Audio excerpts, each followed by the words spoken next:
నిన్న మొన్న ఢిల్లీలో జరిగిన సంఘటనలు చూస్తుంటే కళ్ళల్లో నీళ్లు తిరిగినాయి. మనిషి అనేవాడికి ఎవరికైనా సరే మనసంటూ ఉంటే ఢిల్లీలో జరిగిన సంఘటనలు చూసిన తర్వాత మనసు చలించక మానదు. పిల్లల్ని కుల్లబొడుస్తున్నారు. ఏం అడిగినారు పిల్లలు? ఏం కోరుకున్నారు వాళ్ళు? మోడీ గారు కూర్చున్న కుర్చీ అడిగినరా? లేకపోతే అమిత్ షా గారు కూర్చున్న కుర్చీ అడిగినరా? లేదా ధర్మేంద్ర ప్రధాన్ గారు కుర్చీ మాకు ఈమని అడిగినరా? ఏం అడిగినరు? అధికారం అడిగినరా? లేదా మాకు అర్జెంటుగా మీరు రాజీనామా చేసి మాకు అప్పచెప్పండి మీ ప్రభుత్వాన్ని అన్నారా? ఏం అడుగుతున్నారు? న్యాయం కోరుతా ఉన్నారు. మాకు అన్యాయం జరిగింది, మాకు న్యాయం చేయండి అని అడిగినారు. విజ్ఞప్తులు చేశారు, వినతి పత్రాలు ఇచ్చినారు, దండం పెట్టారు, దరఖాస్తులు ఇచ్చినారు. చివరికి సోనం వాంగ్చుక్ గారు నిరాహార దీక్ష కూర్చున్నారు. ప్రజాస్వామికంగా గాంధేయ మార్గంలో మహాత్మా గాంధీ గారు చూపెట్టిన బాటలో చివరికి నిరాహార దీక్షకు జంతర్ మంతర్ దగ్గర కూర్చున్నాడు. ఎట్లా అయితే పెద్దలు కేసీఆర్ గారు ఆనాడు తెలంగాణ కోసం చావు నోట్లో తలబెట్టిండో అట్లాగే ఈ పిల్లలకు న్యాయం జరగాలి, ఈ పిల్లలకు జరిగిన అన్యాయం సరిదిద్దాల కేంద్ర ప్రభుత్వం, అకౌంటబిలిటీ రావాలి, జవాబుదారితనం ఉండాలి సిస్టంలా. అదే విధంగా విద్యా విధానంలోనే సంస్కరణలు రావాలి, రిఫార్మ్స్ రావాలని చెప్పి సోనం వాంగ్చుక్ గారు నిరాహార దీక్ష కూర్చుంటే ఒక్క మీడియా సంస్థ చూపెట్టదు, ఒక్క మీడియా ఓడు రాడు. భయం. ఏం చేస్తారో, ఎక్కడ ఐటీ దాడులు చేస్తారో, ఎక్కడ సిబిఐని పంపిస్తారో, ఎక్కడ ఈడీని పంపిస్తారో, ఎక్కడ తమ వేట కుక్కలను పంపి ఇబ్బంది పెడతారో అని భయం. మీడియా రాలే. కానీ ఏం చేసింది జెన్జీ యంగ్ జనరేషన్? ఏం చేసింది? ఏ మీడియా గిడియా జాంతానై, మా సోషల్ మీడియా ఉంది సాలు అని చెప్పి ఇవాళ దేశం మొత్తాన్ని కదిలిచ్చింది. అందుకే అంటా ఉన్న మోడీ గారు, మీరు పెట్టుకోకూడనలతో పెట్టుకున్నారు. ఎవరితోనైతే పెట్టుకోవద్దో వాళ్ళతోనే పెట్టుకున్నావు. నువ్వు కొరివితో తలగొక్కున్నావు.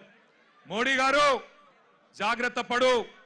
తరం మారుతున్నది, స్వరం మారుతున్నది, నవతరం వరస మారుతున్నది. రాజ్యమా ఉలిక్కి పడు, గుర్తుపెట్టుకో, జాగ్రత్తగా ఉండు.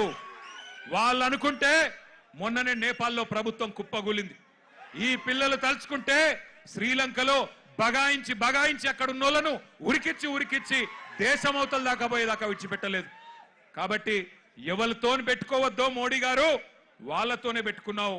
వాళ్ళ అహం మీద కొట్టినవి ఇయ్యాల.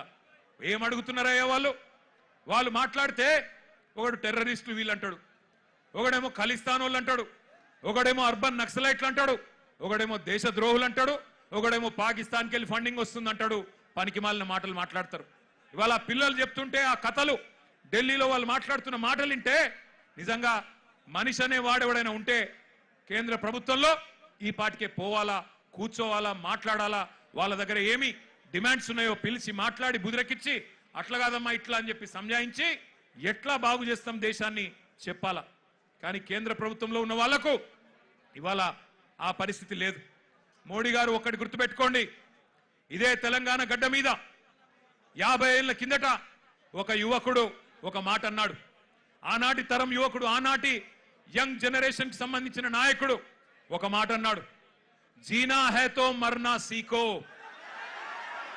కదం కదం పే జీనా హై తో కదం కదం పే జీనా హై తో మర్నా సీఖో, కదం కదం పే లడ్నా సీఖో అన్నాడు.